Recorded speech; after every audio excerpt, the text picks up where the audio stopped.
Hello there. Thank you for joining me for the latest edition of Telile 24/7. I'm your host, Adam Cooke, and we've got a packed show for you this week. Later on, we'll be speaking to the Executive Director of the Cape Breton Food Hub, Alicia Lake. And we'll also continue our focus on mental health issues in the Strait Area and across Nova Scotia by speaking to Karn Nichols. She's the Executive Director of the Canadian Mental Health Association, Nova Scotia Division. We'll also have some updates from Richmond Municipal Council. And it's a very special anniversary that was just celebrated at the Richmond Council Chambers in Arichat just recently. 1 year ago, the 5 new councillors were elected to fill the Richmond Council seats, and there's been a bit of reflection going on as a result of all that. So let's take you to the Richmond Council Chambers in Arichat, where Warden Amanda Mumberket and her fellow councillors are looking back on the year that was. Let's start off with some remarks from the Warden. Just wanted to kind of mention a couple key things like our accountability measures, reestablishing question period and to council agendas, doing the live stream options so the folks at home can watch in real time. Adding the action items for review to our agendas. We worked through our first budget together, which was a big, a brand new process for all of us. We've introduced new policies and bylaws. We just had another great bylaw and policy committee meeting this evening. We're working towards the best interest of the county. We did some investigation on the tax roll. We've passed up proclamations to observe things like Access Awareness Week and World Elder Abuse Awareness, and I see that Councillor Sean Sampson is wearing his mask. I think it's really important to recognize things like that, things like the Right to Know Week, so that they're not just about a week, but they're things we think of all year long. You have to say that coming to that historic 10-year agreement on the fire services for Point Tepper was a highlight, certainly for me.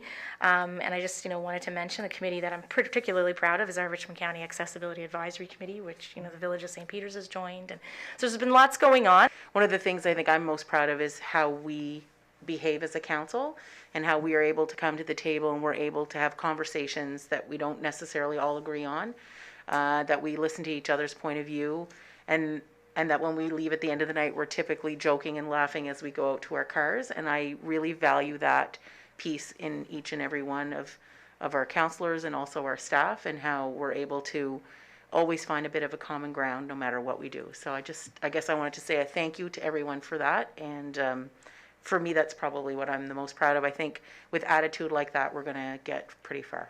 If you go back to our debate at Telile, I had said if I was to give us all advice, it would be to not stop campaigning after the election. So like Councillor Melanie said, we come here and we campaign our ideas and we campaign our opinions, and we do it respectfully, and we do it for the best interest of Richmond County. So again, I want to applaud us and thank you all. It's been a pleasure. I'm very confident that we'll keep this going in year 2 and for the rest of our term. So I also want to thank Becky and Dennis Telile, and also thank our media for always following us and keeping Richmond County informed of what's going on around this table. So thank you all, and I look forward to working with you in year 2. We worked hard to get where we're at today, and every day we're not going to make the decisions that's going to please everybody in the county of Richmond. However, we will do our best to make the decision that's going to, benefit the county of Richmond. So just remember when we're sitting around this table that we're doing it not just for us but for you as well. As you said at home, obviously again we won't make everybody happy, but it's not only about making people happy, it's about making things fair, and that's what we all campaigned on. And I am proud of the council and the staff that we have working here, so thank you. Some councillors and the warden confirmed that the new regime in Richmond County has had its share of difficulties since taking office a year ago. District 5 councillor Brent Sampson had voted against their first municipal budget for the 2021-22 fiscal year back in June. That was partly because of budget measures that Sampson felt were unfair to municipal workers, and he feels that Richmond County and its individual councillors and staff have some work to do to restore trust between the county and its employees. Yeah, I'd be the bearer of bad news. I just think we've had some missteps along the way, whether or not they've been when the cameras are rolling, but I think we have some work to do on staff relations and so on going forward. And I don't think that's an impossible hill to climb, but I think if we work together, we can get there. And I think we all want to see this go in the right direction, and hopefully we just keep moving onward. Well said. Thank you. Following the meeting, we asked Warden Amanda Mumbercat if there was anything she wished she had known about municipal politics before running for council last year. Before I ran, I do wish that maybe I'd had a better sense of the time commitment. I'm happy to put the time in, and I feel like the more that I do that, the more that we all get done together, and I'm sure we're all feeling the same. But certainly, it is a big responsibility. So that's just one of those things. There's lots of things I could probably point to. I wish I had understood different parts of the MGA better. There's a whole list I could give you, Adam, but I'll stick with that for now. Some of our Telile viewers might have noticed that we're putting some extra focus on mental health and mental health delivery in the Strait of Canso and around Nova Scotia. And as part of that coverage, I'm pleased to be sitting down in just a moment with Karn Nichols, who is the Executive Director of the Nova Scotia Division of the Canadian Mental Health Association. She's only been in her post since July, but there have already been some big changes happening since that time, including the installation of a new provincial minister responsible for mental health, Brian Comer of the riding of Cape Breton East. So how does Karn Nichols feel that mental health delivery is happening in Nova Scotia in this current day and age? I decided to ask her the questions in this interview from her home office in Hubli. Take a look. And we're pleased to have joining us on Telile 24/7 today, the Executive Director of the Nova Scotia Division of the Canadian Mental Health Association. Her name is Karn Nichols. Karn, thank you for being here with us today. Oh, thanks for having me, Adam. I'm really appreciating this opportunity today. It's a pleasure. And one of the reasons that we wanted to bring you on deck with us is because we want to give our viewers an opportunity to find out what the Canadian Mental Health Association does and what its role is in terms of current mental health care and mental health service delivery, not just here in Nova Scotia, but across the country. So can you give us just a few details on what exactly your association does and how it does it? For sure. So we're part of what they call a federation, the Canadian Mental Health Association. We have divisions all across the country, but we're the Nova Scotia Division. And with the Nova Scotia Division, we are responsible for managing programming, advocacy, and basically systems change within Nova Scotia. And so what I mean by that is systems change is there are many organizations that are on the ground at the grassroots level that are dealing with issues around mental health. And so what we try and do is work together and collaborate in ways of providing, enhanced and amplified mental health services. So that's one thing. The education is another piece. And what we do there is we go into community and work with organizations and individuals to provide them with the tools that they need to put in their kit bag to help them on that mental health continuum. Okay. And then the third piece is working with government to kind of help craft policy around mental health issues in Nova Scotia. Mm-hmm. Before we started the interview, you told me that you are new to this position. You came on board in July, if I remember correctly. That's I'm just right. curious as to what led you to want to serve in this position and with this kind of an organization. Were there any one or two things? A couple of things. One is the sector is full of really magnificent people who are really purpose-driven, and it's just such a privilege to work in the company of those folks and doing really good work. And so that was a real motivator for me. The other is that mental health is a universal issue. On paper, they say, 1 in 5 are impacted by mental illness, but mental health impacts all of us. And, the way mental health works essentially is that we're all on this continuum. On one end is, when there's crises, and that's when we have to go to the emergency or we deal with a psychiatrist, that sort of thing. On the other end is balanced mental health, where we, sleep well and all of those things. Somewhere in the between is like a continuum. And many of us live on that continuum, particularly in the past, year and a half. And that's where the bulk of our work is working with folks in that continuum so that we're moving them towards health and away from crisis.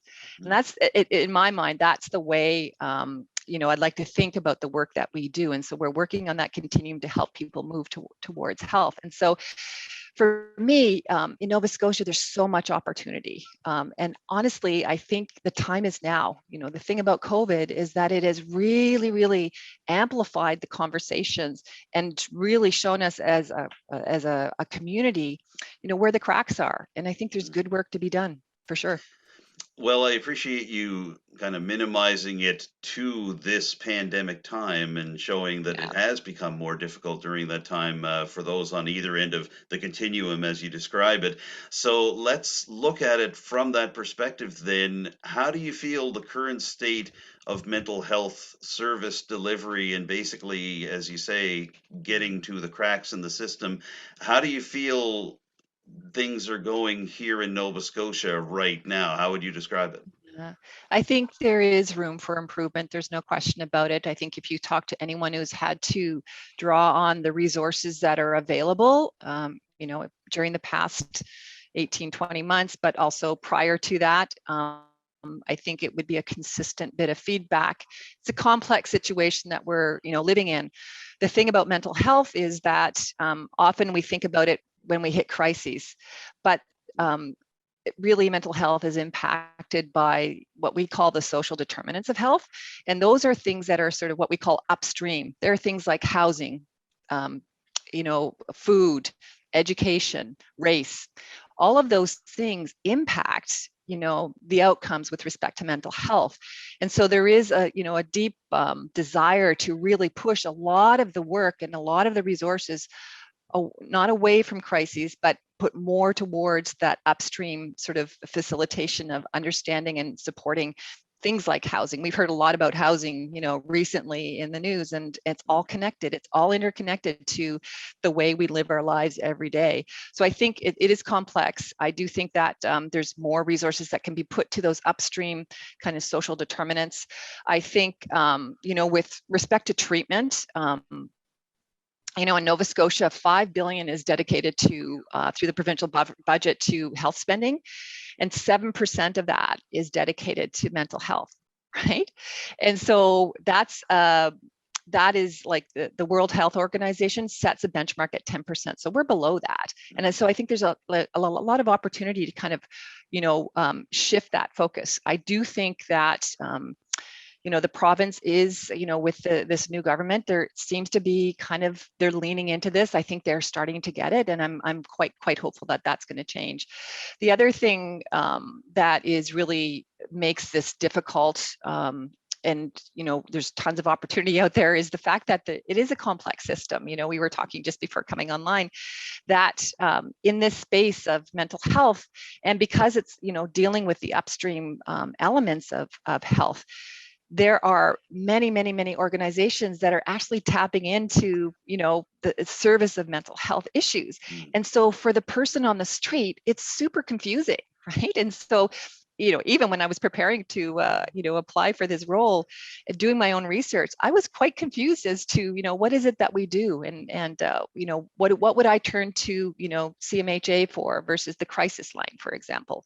And every day we get people calling in thinking that we're going to be able to, deal with their crisis. And so I think that there is opportunity to really streamline the system, both at, kind of the provincial level, but also at the grassroots level, so that it becomes really, really clear for people, what's the path that I need to take to get back on that continuum towards health, right? And then the final thing is, and this is something that's sort of been around for a long time, is the notion of stigma. Right. And so stigma is what really holds us back from talking openly about our mental health issues. And the thing is, the perception of mental health will really not change until we act to change it. It's like anything else. If we can talk about it lots, we've heard a lot about stigma, but until we start changing our work environments, until we start changing the way we show up with our families, until we start changing that conversation, it's not going to shift at all. And so I think those are kind of the big picture items that really impact, the state of mental health in Nova Scotia today. Well, you've explained well that it's not just a matter of an administrative change or an administrative outlook in terms of mental health. It really does have to happen at the community level. That being Yeah. said, I am curious to get your thoughts on what you feel the level of communication is like right now between your organization and the provincial government. As you mentioned, the new provincial government putting more emphasis on mental health. They've actually named a minister of mental health in addition Yeah. to a minister of health. So From Cape are you, Breton. yes, exactly, exactly. Are you pleased to see that there are these distinctions being made? And we started seeing them to a slight degree within the previous provincial government as well. But are you pleased to see that this is happening? And do you feel that this is helping the level of communication between your organization and the provincial government? I do think so. I think there has to be that intention there, but it's not just the intention, as we've learned with so many other things over the past couple of years. It's the action that follows it. And so time will definitely tell. But, I think, we're relying on the province to really amplify the message that it's okay, not to be okay, that access to mental health is a right, not a privilege, and that mental health is, care is really health care. And that's the distinction that we need people to make, that it's not sort of a separate branch of health, it's Yeah. actually part of it, right? And so so part of our job is really to hold the government accountable to their promises, from their platform, but also really help them collaborate with our community partners to ensure that they are really understanding that message loud and clear. My initial experience with Brian has been really positive. We're hoping to we will be, working with our community stakeholders to meet with him and to really kind of elevate the work that we can do together on that. He's been super responsive in the early days. He participated in a panel we had and very accessible. And that's what I'm really appreciating about him. So I know that his intentions are great. And so the action is really what will follow to really seal the deal, I think. Okay, well, hopefully we're off to a good start there.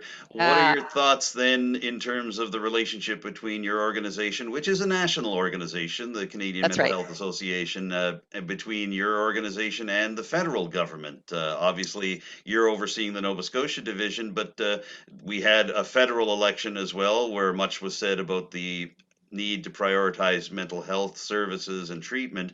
What do you get the sense of now that the dust has settled and we're moving on into the new parliament?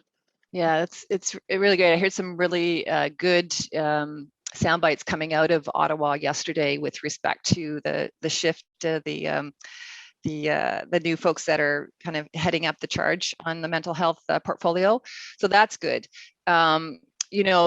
We typically work some of our policy through our national partners on the federal side of things. So as a part of the federation, that's sort of the benefit of doing that. And I think it's quite helpful. So together we sort of move up towards the federal side of things in terms of the policy that we'd like to see.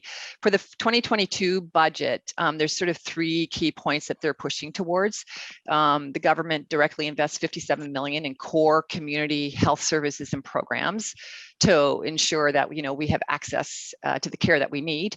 The other is really timely for us too, and I think it's really putting increasing investments on supportive housing and people with mental illnesses and substance abuse problems and issues. And I think all of those things, as I was saying earlier on, mental health is something that impacts it's got so many tentacles into our communities, into the issues within our communities. And then the third one is really increasing the investments on the Indigenous-led mental health initiatives in order to really, advance reconciliation with those communities as well. So locally, we are responsible for two federal programming plans. One is dealing with homelessness, and one is dealing with the employment of folks that are living with mental health issues. And so that's how it sort of impacts us. So as that money trickles down, we have programs with boots on the ground that are working with Nova Scotians as well. Okay. You talked about the homelessness issue, and of course, affordable housing has been an issue all over Nova Scotia. Yeah. It's gotten the most publicity with what's gone on in Halifax over the past couple of months, but we are seeing governments municipally trying to tackle it as well too, here in Absolutely. Richmond County and Port Hawkesbury. Yeah. And I'm just curious, Can you tell me a little bit about the importance of centering on that issue through the province? I mean, we're going to spend the next moment or two talking about trends you've seen and issues you've seen that are really taking hold in terms of the delivery of mental health services, but I'd like to start with affordable housing. What are your thoughts? Yeah, I think again, as I was saying earlier on, that's sort of the upstream impact of the social determinants of health, and housing is really at the core of so much that we see in our community. You're really onto something when you talk about rural Nova Scotia and the impact. We don't hear a lot about that, but our programs are the bulk of our programs are based in the Valley, and so I know for a fact that it is a big issue, and I'm sure it is as in your community as well. I'm really encouraged again with the work that the province has, those initial steps that they took last week. I think it's a good step in the right direction. I think that what I'm noticing is that there are more and more sort of nonprofits popping up that are addressing the housing issue.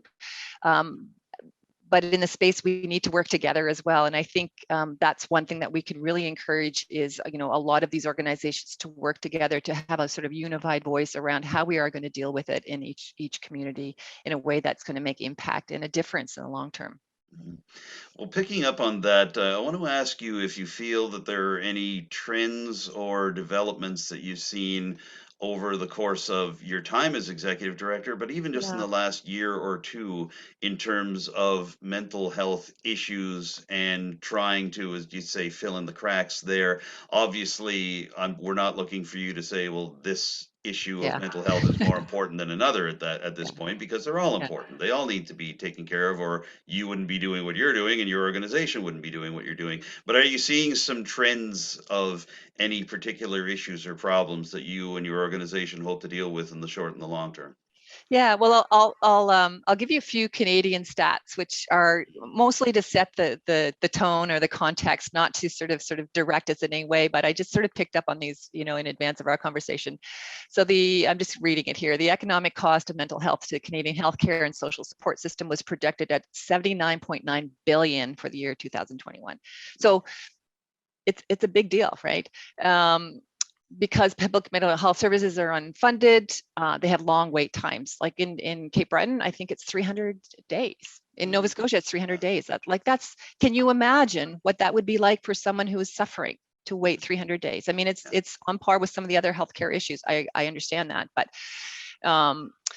Canadians spend an estimated 950 million a year on psychologists alone in private practice. So by the time you hit a psychologist, you're on that crisis end of the spectrum, right? Mm. And so our point is like, let's focus on the other end of the spectrum so that we don't get to that point and we're not, spending that money. About 30% of that is paid out of pocket. And the remainder is through the private healthcare system, if you're lucky enough to have that, right? Yeah. In any given year, 1 in 5 people will probably experience mental health problems or illness, and by age 40, about 50% of the population will have had mental illness. So it's real, but I think it's always been sort of that invisible real thing in our lives that people haven't really kind of addressed. And I think, one of the things that I think would be really wonderful is to really start thinking about mental health as the same as the way as we think about physical health, right? If you break an ankle, you go and get a cast on it. Yes. And if you have issues, you're on that spectrum of, that mental health continuum, then, what are the things we can do to deal with it and not have the stigma attached to it, not really worry about having access to it. Those are the things that really are important to us. So if we're looking at themes, I think earlier in equitable access, and that's really about dealing with those upstream issues and before it gets to that point where it's really a crisis. Equity, obviously, in dealing with the African Nova Scotian community and the Indigenous communities in Nova Scotia, I think that's really important. And, what we're learning in the space that we're working in, and we're really trying to lean into understand, there are differences in the way healthcare is provided and the way we need to think about, changing that up for these communities, moving away from that sort of traditional colonial way of looking at things. Parity, the thing that I would say there is, making sure that were adequately funded in the same way that the physical, physical health is funded as well. Housing, of course, we've talked about that already. And then, the early intervention at the community level. So supporting, nonprofits or the social impact sector so that they can actually provide the programming so that it doesn't, jam up the system at the health authority, right? Yeah. So there's so much work that can be done, And the good news is that there are a lot of people with their feet on the ground right now that are doing it, right? Okay, I'm glad to hear that. What do you feel are the next steps for your organization? Looking even just 3 months, 6 months down the road, are there any long-term plans that you'd like to see addressed? You've had the conversations now with the provincial minister, with the federal government on this. So, what are you hoping for in the early days of 2022 and beyond, and even before then? Yeah, I think, parity, of accessibility, so if I'm not feeling well, then it's as easy for me to get support for my mental health as it is for my broken foot. And I think that's something that we all need to work towards. As I said, at the front end of this conversation, it's a complex system and people are very confused about how to access what they need. And wouldn't it be great that it was, clear and easy and the path was, and they could access it or enter that path when it made sense for them. And it was clear, and there was, obviously no stigma attached to it, which would be another issue. How do we, as a community, how do we, as organizations, how do we, as business owners, how do we, as teachers, address stigma? And the beautiful thing about this role is that I've had so much opportunity to speak to so many people across the province about their experience. Because the minute it's so funny because the minute you sort of share where you're working, you get their story, right? So if I had come into the conversation and said, I work at a bank, I would not have had that opportunity to really understand what was in their hearts and understand that everybody does, deal with this. And so why aren't we being more explicit in how we sort of manage it, as a community? So that would be another thing. Prioritization of the collaboration that's going on. As I said, there's a lot of folks with their feet on the ground that are doing amazing work. And so if we could figure out a way to collaborate more effectively, and another piece that comes around that is like the way the funding models work, and sometimes we find ourselves fighting for like a piece of the pie when we should be working together to create more of the pie, right? Yeah. And then I think, and then the final thing is really the focus on resources and making sure that we have enough resource to do the good work that we need to do. Mhm. Well, in that regard, you've mentioned stigma a couple of times and changing attitudes on mental health. And I want to wind down this interview by reminding you that we are coming at it here at Telile Community Television from the rural perspective, because we look at Richmond County, we look at southern Cape Breton, the town of Port Hawkesbury and such. And it seems that it's taken a little longer for general acceptance and action on mental health to settle in rural communities. And I just wonder, is that something that you've seen in your time here? And do you feel that those attitudes are finally starting to shift after many years of being stuck in the same groove? Are people in Nova Scotia, and especially rural Nova Scotia, getting more of a handle on what is actually happening and what's needed here? Yeah, it's a great question. And I think, COVID's been a double-edged sword. And, we talked about it earlier. It's really exposed the cracks in society. But the flip side of it is it really has normalized the conversation around mental health. And, I know in our workplace, of course, we are a mental health organization, so we do speak about it on a regular basis in our team meetings. And, but I also know that, prior to coming here and working in a completely different environment, that became a normal course of action for us, is to sort of check in with people and understand, how they were doing. It was something that we were all going through. And so normalizing that conversation. And so I do think that we are moving in that direction. Different parts of the province, will be moving at different paces, but I think education really is the name of the game, and really getting out there and talking about it in a way that people feel safe and they can be vulnerable with it, and move their own journey forward. Exactly. We've covered a lot of ground in a short time, as I thought we would, and I just wonder if there's anything you'd like to add to all of this just before we wrap up here. I guess what I want to say is just thank you so much for the opportunity. I think whatever we can do to really kind of demystify this space that we're working in is super helpful for everybody. And just know that the resources are out there. There are many resources for you, no matter where you are on the spectrum, that continuum of health. So we're here to support you, and if we're not the right folks, we'll certainly help you figure out who those folks are. Well, we appreciate you helping us to sort through all this, and we appreciate both you and your organization for the work that you do. So, Karn Nichols, it has been a pleasure to talk to you. Thank you so much for joining me on Telile 24/7 today. Thanks so much, Adam. You're very welcome. Karn Nichols is the Executive Director of the Canadian Mental Health Association, Nova Scotia Division. We've been speaking to her from her home office in Hubley, Nova Scotia. Stay tuned for more Telile 24/7 in just a moment. Richmond Municipal Council has been dealing with a number of grant requests from groups inside Richmond County and all the way across Cape Breton Island. And as a matter of fact, they handled 3 separate grant requests from groups that are based in different parts of Cape Breton, but also incorporate Richmond County in their dealings. We're going to start with the Cape Breton Regional Enterprise Network. Now, some of you might remember that that was the replacement body for the regional development agencies and regional development authorities, and someone who has a real perspective on what it was like to work in those RDAs is Amanda Mumbercat, who is now the Warden of Richmond County. I spoke to Warden Mumbercat about recent funding approvals that have gone forward for the Cape Breton Regional Enterprise Network, or REN, and about a new intermunicipal agreement between the municipalities around Cape Breton Island that will help that REN keep going. So here's Warden Mumbercat to talk about that and about Richmond County's role in all of this. It's a continuation of the commitment that previous councils have made to the Cape Breton REN, as well as this council. When we had, did our budget deliberations, we agreed to continue to financially support the REN. So this agreement, having this signed this evening, is really just a formality. It does apply to the current fiscal year, so it's something that we need to do each year, that we decide we're going to be part of the REN and be able to take advantage of the fantastic services that they provide in terms of economic development to the region.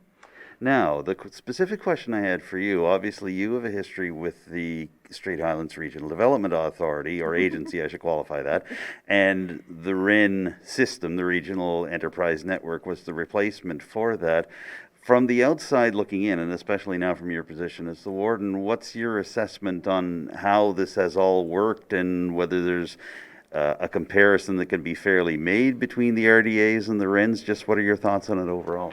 Yeah, well, I mean, there are definitely comparisons, in my mind. You're right. I'm a Strait Highlands RDA alumni and proud of it. The kind of work that the Cape Breton REN does now, it really is a lot like some of the work that the Strait Highlands RDA did. What's different about this, though, is the governance structure is completely shifted. And, that's to be expected with a new iteration. So municipalities have a role on what's called the Liaison Oversight Committee. And, in fact, I think we just had a meeting last month. And what that does is it provides us with an opportunity to, to have a real sort of impact and influence at that table. Don't get me wrong, the Cape Breton REN, and is run by a board of business people, kind of in the day-to-day. But it is we do have a mechanism in place for municipalities to sort of get an update on progress and also be able to influence progress going forward as well through that oversight committee. So, when we look at things like, the Gateway project that's being proposed, we look at things like some of the immigration settlement support. Those are definitely the types of things that the RDA in the old days would have been working on. But then there's some different and new things as well. And that this REN has been able to take advantage of. Some of the sort of immigration supports in terms of working with the Atlantic Innovation or Immigration Pilot, that type of thing. So there are similarities, but there are also differences. And I do think that this is a new evolved structure. I think it's working well for Richmond County. We're definitely getting our investment worth when you look at the number of activities that the REN conducts here that have an impact, the number of projects and services that we can access for sure. Now, just a moment ago, you heard Warden Amanda Mumberket reference the Strait of Canso Gateway Strategy. It includes the replacement of the Port Hastings Rotary with a new roundabout. Work got underway on that project last month, and the Department of Transportation and Active Transit expects to finish the work by next year. The Gateway Strategy is also designed to provide a more welcoming experience to people driving from mainland Nova Scotia onto Cape Breton Island. Earlier this fall, the Cape Breton Partnership asked Richmond Municipal Council if it would consider putting $5,000 towards a study into the Gateway project. Richmond councillors agreed to that, contingent on the same funds being put in by other municipalities. So how does Warden Amanda Mumberket feel that this particular project could benefit Richmond County? Here she is to explain. From my perspective as the warden of Richmond County, but also I think what we've heard from other municipal councils is that we don't necessarily feel like the physical welcome that people get when they land on Cape Breton Island from across the causeway matches the level of the world-class experience that they're going to get when they do come here to visit. So we would really like to see an experience at the causeway that is more reflective of that world-class experience that people have when they come here. And I think it needs to be reflective of all the different cultures on our island. Certainly, our Mi'kmaq cultures, Acadian, Celtic, and right now we really just don't have that.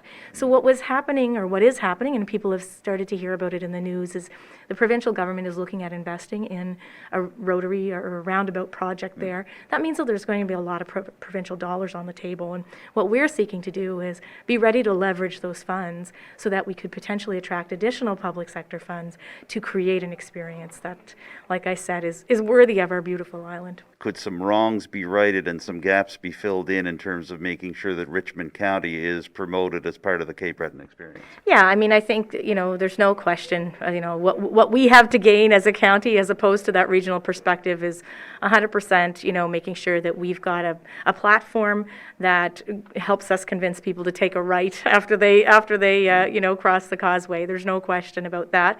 But I really do think that as an island overall, that idea of hub and spoke being pushing and pulling people to different locations across the island, that's what we need to be after right now, and I think the Gateway project would be a huge help with that. Two other requests for Cape Breton-wide initiatives recently came to the Richmond County Council table, and the municipality has approved the spending of $2,500 towards the Raising the Villages Cooperative Limited, with $250 being distributed from each of the 5 district funds in Richmond County, and the remaining $1,250 being distributed from Richmond's General Grant Fund.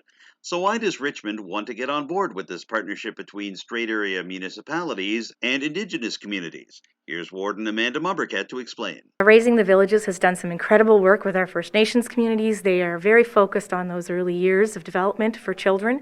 And Richmond County has a wonderful history of supporting its young children. And, I was thinking about the work that the Literacy Network does with the, especially the Imagination Library project. And, I just think this is a great fit. We should be, I'm happy that we're in a position to be able to tap into, again, what is a regional resource and hopefully bring some of that increased attention and focus on the early years to Richmond County. I think, they're so important. We had a great presentation some time ago from members of Raising the Villages to talk to us about the importance of those early years and the development at that time. And I think, it's really awesome that Richmond County and Council has decided that we want to be a part of something bigger to support early childhood on Cape Breton Island. However, the municipality has voted against a grant request from the Cape Breton Food Hub. The island-wide group, which has suppliers from Richmond County, requested $15,000 earlier this fall. However, Richmond councillors voted against the grant request, going on the premise that they had already allocated $2,000 to the Cape Breton Food Hub in its budget for 2021-2022. Once again, here's Warden Amanda Mumberket explaining the thought process. We had again, an early presentation from the Cape Breton Food Hub, and during our budgeting process, we had allocated $2,000 towards them. So councillors felt that the grant application for additional funds maybe wasn't where we wanted to be right now. And if, you know what, it just boils down to financial constraints. You know, there are several of us around the table who are members of the Food Hub. We believe in it, and it's you know, absolutely something we want to do to support local food and local producers here, for sure. But at the end of the day, there are financial constraints that are just going to prevent us sometimes from investing in all the things we want to. So now that you've heard the reasoning behind Richmond Council's decision regarding the funding request from the Cape Breton Food Hub, you might be wondering what the Food Hub actually does and how Richmond County food suppliers are connected to it. To get some answers to these questions, I sat down recently with the Executive Director of the Cape Breton Food Hub, Alicia Lake. Here she is from the Food Hub's brand new headquarters at the former Celtic Country Market building in Boudreau. Take a look. Obviously, the Cape Breton Food Hub has been running since 2015, and it started out as a pilot project. You folks are now fully into it, but I still get the sense that there are a lot of our viewers that don't know exactly what the Food Hub does in terms of connecting local growers and food producers to the restaurant industry in Cape Breton. So can you give us a little bit of a breakdown of what a typical week's worth of activities are for you in terms of food pickup, food delivery? Just can you give us a sense of what the Cape Breton Food Hub is and what it does? Yep, absolutely. So the Cape Breton Food Hub is an organization that makes it really easy to get local food from producers to consumers in Cape Breton. So that's both households and restaurants. So the way that we operate is as an online marketplace. So we have about 60 food producers from across the island. So these are farmers that do, you know, meats and vegetables, but also we have maple syrup operations, jam makers, bakeries, you name it, kind of a wide gamut of products. So our producers have a login to our website. They list the products that they have for sale each week. And then our households and our restaurants are able to order the products that they choose from the producers that they choose to buy from through our website between Friday at noon and Monday at 7 p.m. So then at 7 p.m., all of the producers get sent a list of what was sold.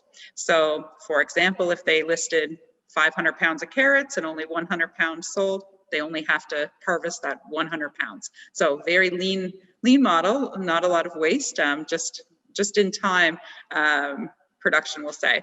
So then the producers have until Wednesday at noon to drop off their products at one of 7 different locations around Cape Breton Island that we have partnerships mostly with businesses that have some extra storage capacity. So for an example, in Ayrshire, our producers will drop off at John T's, put everything in their coolers, and then later in the day, our trucking company, which is Star Delivery, operating out of Sydney, comes by to all these different locations across the island, picks up all these different foods from producers. So they have, I believe it's about 4 trucks that end up doing those pickups for us.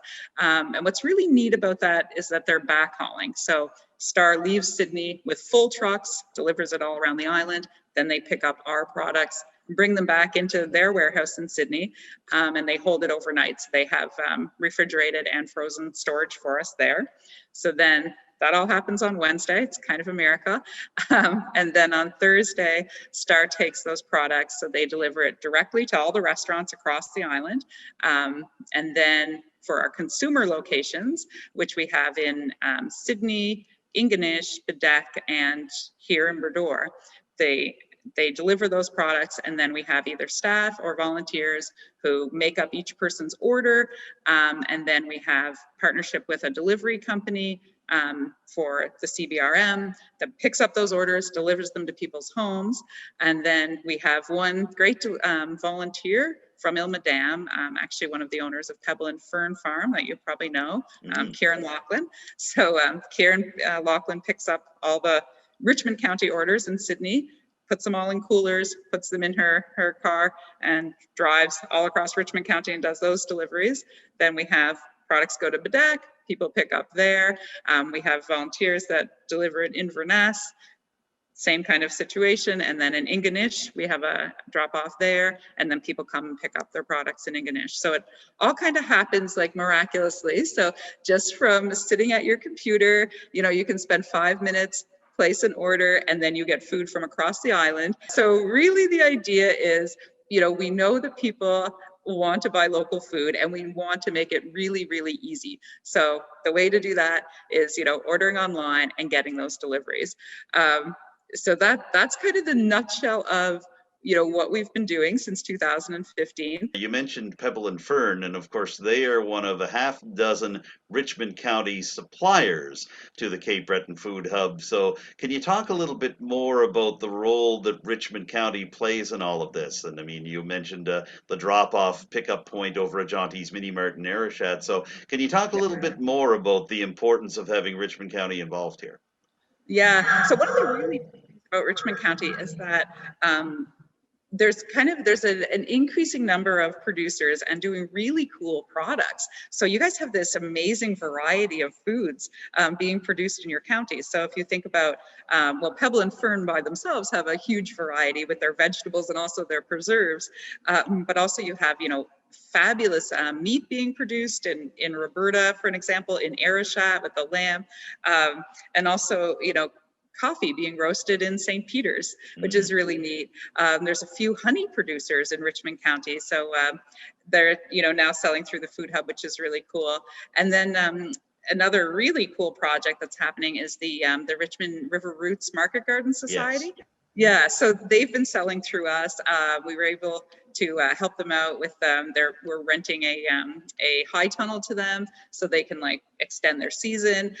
Just a fabulous community group and just doing really, really neat things and producing fantastic vegetables. So there's you know, it's interesting that, you know, we say, yeah, there's only maybe 6 or 7 food producers in Richmond County that are selling through the Food Hub, but really phenomenal businesses, really innovative things. I think immediately of Cape Breton Sea Salt Company. So this, you know, young couple that moved to Point Michaud, producing the best sea salt in the world. It's amazing, and amazing vinegars. So it's, you know, so it's really interesting just to think about, you know, for one small county, just that variety of food that's being produced, and, you know, new organizations starting, new businesses starting. So there's a lot of traction I see building, you know, with food in the county.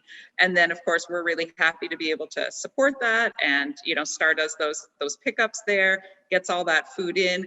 And then with this arrangement that we have with Pebble and Fern to be able to then deliver to people all around, you know, from the whole county. So they start out in Sydney. So there's, you know, deliveries that go all along and then end in Ilmadam. So that's really nice. And, you know, and people there really appreciate getting, you know, fresh local food from all around the island, and, you know, from Cape Breton Island broadly too.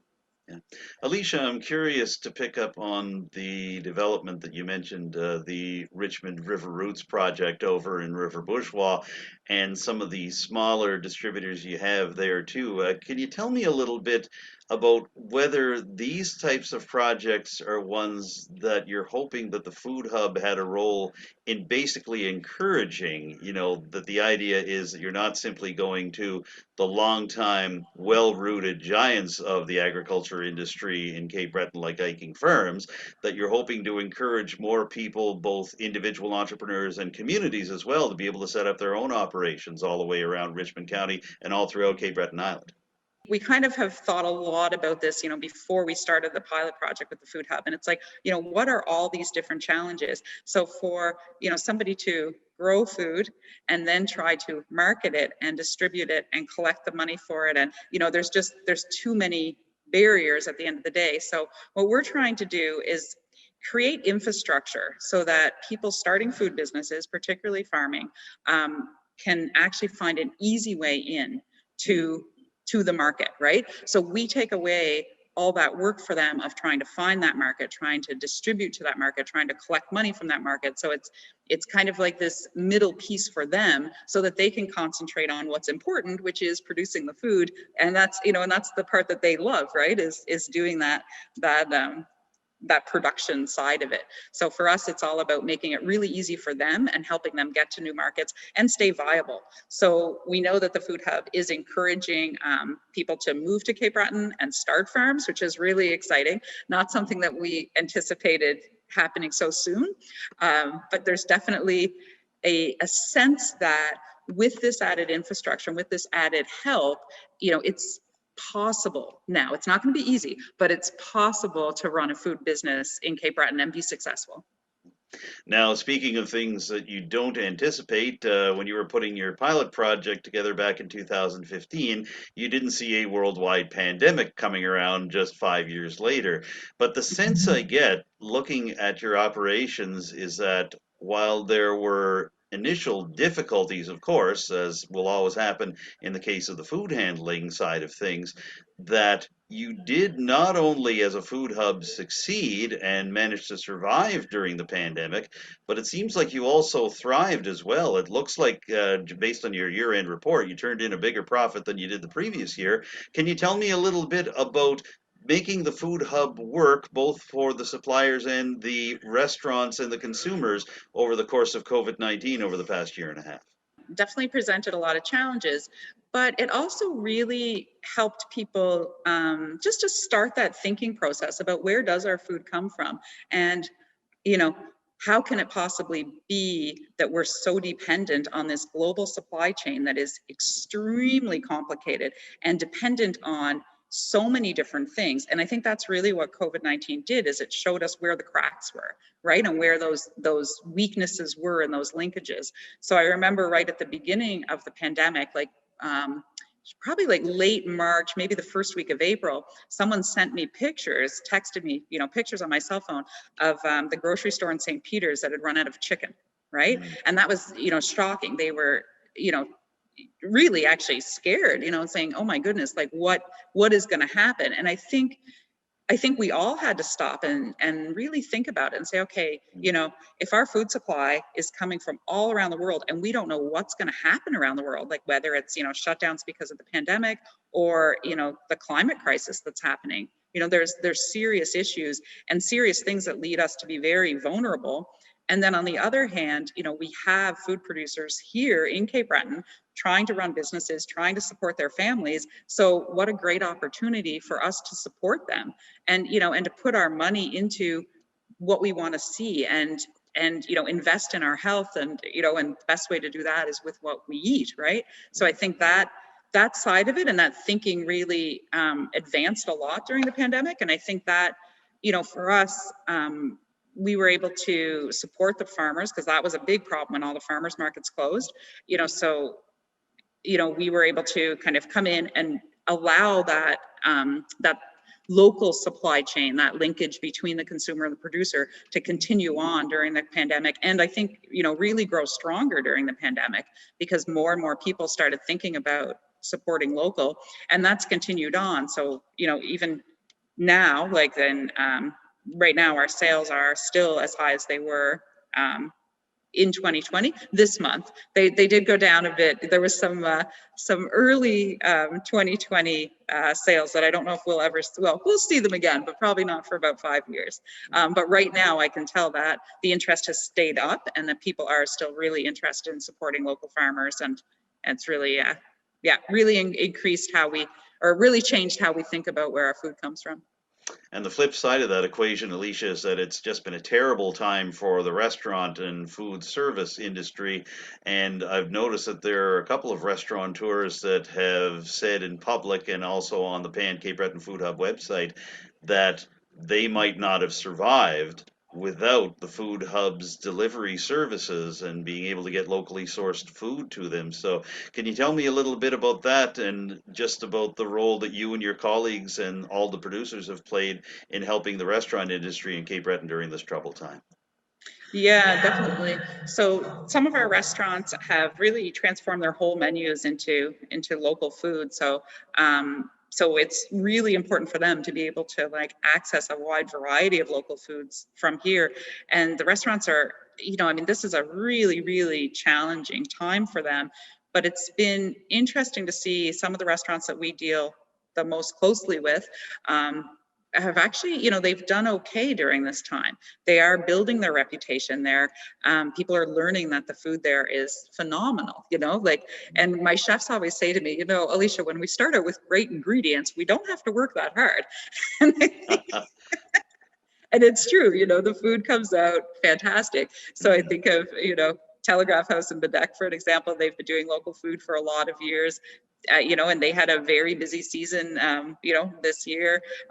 Periwinkle Cafe up in Ingonish is a really busy year, you know, and a lot of that is because of that, you know, the quality that they're putting out on the plate. I mean, there's lots more that I could mention there, but those two just jumped in my mind. But I think there's a real, you know, a real change, I think, too, in what customers are looking for, right? So people are not going out to eat as often, but what they're doing is they're really, you know, they want those really good experiences. If they're going to go out, it's going to be something fantastic. So I think that's, you know, so that's a change too. And definitely, you know, good for us to be able to help, you know, when there is shortages, you know. So I think of Inverary Inn, you know, they buy a lot of their meat through the food hub now because the quality is better and they can depend on that. They can depend on, you know, the consistency and also the quality, but the pricing, our prices have actually stayed the same this whole year. So there hasn't been these increases that other suppliers are seeing when they're bringing stuff in from other places. The price is really increasing. In the middle of all this, at a time when a lot of organizations might not necessarily think of expanding, the food hub is expanding, and we see that right where you are right now. You're in the former Celtic Country Market location in Boudreau, and you are actually surrounded by the goods for an actual store, and that's only one part of the renovations that you folks have been doing. Can you tell us a little bit about what's been going on in Boudreau for the food hub? Yeah, so first of all, I can say this was not by design. We had planned out this project for a few years before 2020. So we, you know, we started the project right after the pandemic, but it was, you know, it was in the works before it. Should we have delayed? I don't think so. We got through it, but I can tell you, doing a construction project in the middle of the pandemic was very trying. Took a lot of patience, but we got there. So what we did, we purchased the Celtic Country Market. It used to be a bakery. For people that maybe have seen it on the highway, it's right in Boudreau, in the area that's known as Gasoline Alley. So yes. Where all the gas stations are, yeah. So we purchased the building with the intent of creating a lot of different ways to make it easier to get food from producers to consumers. So one of the first things we did is we created a commercial kitchen, which is top quality, amazing products, just really good equipment, lots of space, lots of storage, fridge, freezers, walk-ins. And that is because we know that there's a need for different types of businesses to rent commercial space to get those products, you know, to the next level. So that's kind of our first new business that we started. The second is a retail store, which I'm sitting in right now. So we recognize that although we love our online shopping and lots of people do it, but you know, there's also people that cannot participate in online shopping, whether they're tourists that are just, you know, here visiting and still want to buy some local food, or people that just prefer to pick things up and look at them. So again, it's just a way to make it easier, you know, and more accessible for more people. But the largest part of the building, the biggest part of the vision, is a vegetable processing facility. So what this will allow for the first time in Cape Breton is for vegetables to be washed and peeled and chopped and packaged and frozen so that they can be sold, you know, in grocery stores to institutions like schools or hospitals or whatever. And it means that instead of every product needing to be consumed before it goes bad, now we can actually expand and start to value add some of these products. So there's huge potential here for this to change the whole game for farming in Cape Breton, without a doubt. So, you know, looking at products like carrots, for an example, you know, we could take those in, peel them, chop them up, and, you know, and then bag them and send them out anywhere. So we're going to be getting this part of the facility inspected by the Canadian Food Inspection Agency, which will allow us to export. So it's a long-term plan. It's not going to happen overnight. We are still waiting for our equipment to come because the pandemic always delays everything. If something's supposed to be 6 weeks, it'll probably be 20. But but we're getting there. The renovations are complete, and it's really going to be a game changer. It's going to change the whole way that we think about food and the way that we can deal with food, and it means expansion. It means that farms can start expanding and growing more, and we don't have to sell it all immediately to the people that live here. We can actually extend that out and do a lot of really cool value-added products. So it's very exciting. You'll have to come for a tour. I would really enjoy that. I'll guarantee you that. And I have to say that just as the food industry as a whole always seems to be in motion, even during these difficult COVID-19 times, the Cape Breton Food Hub seems to be constantly in motion as well. So you've already partly answered the question I had for you to wrap this up, which is essentially, where does the Food Hub go from here? But what else are you and your colleagues and your producers and restaurateurs and consumers looking for now as we start to wind down 2021 and look forward to 2022? What do you folks have in mind? So all of these kits that that come in where everything's in a box ready for you to cook. So we've been piloting those again with the pilot projects, which we love. So we've been piloting those for a few months now and really trying to work through all the packaging issues. And what's exciting about it is that now we can take all these different products from producers and have them kind of portioned so that there's no waste, and have these really simple, beautiful recipes that are easy to make, that take 20 minutes and your dinner's done. So it's like making it even easier for people to eat local food. And I think that's really something that our producers are really excited about too, because it kind of will allow us to use products that maybe people don't know a lot about. So, so for an example, we had one meal kit that used kusa zucchini as the noodle in the dish, right? So things that that are maybe a little bit different, but are really exciting, and I think it's a really good way of just getting more people eating locally, knowing that it's easy, being able to cook dinner in 20 minutes. So I think that's probably the thing that we're the most excited about going forward in 2022. All right, well, we look forward to seeing how that turns out then. We've covered a lot of ground here, Alicia, as I thought we might. Did you want to add anything else just before we wrap up today? Well, I think the most important thing that I always tell everyone, Adam, is just, we can change the world. We can make, so much of a difference in our communities, with our local farmers, to the environment, to our own health. And, we can do it all every time we put food in our mouths. Just think about where it's coming from and make good choices based on all the good things that are around us. Well, this has been a very appetizing interview, and I want to thank you for filling us all in on the Cape Breton Food Hub's activities, past and present, and we wish you well for the future. Alicia Lake, thank you for joining me on Telile 24/7 today. Thank you so much, Adam. Have a great day. All right, you too. Alicia Lake is the Executive Director of the Cape Breton Food Hub. We've been speaking to her from their very busy headquarters in Boudreau, Cape Breton Island. And that wraps up this week's edition of Telile 24/7. Thank you for tuning in, and thanks once again to my interview guests this week, Amanda Mumberket, Karn Nichols, and Alicia Lake. And a big thank you to my colleagues here at Telile Community Television, Nick Boudreau and Becky Bourinot, for their work on the Richmond Council footage. As always, if you have any ideas or suggestions for future editions of Telile 24/7, just send them along to me or to Telile. And don't forget to follow Telile on social media, including Facebook, Twitter, Instagram, and YouTube. I'm Adam Cooke. Thank you once again for tuning in to Telile 24/7. I look forward to seeing you again next week. Bye for now.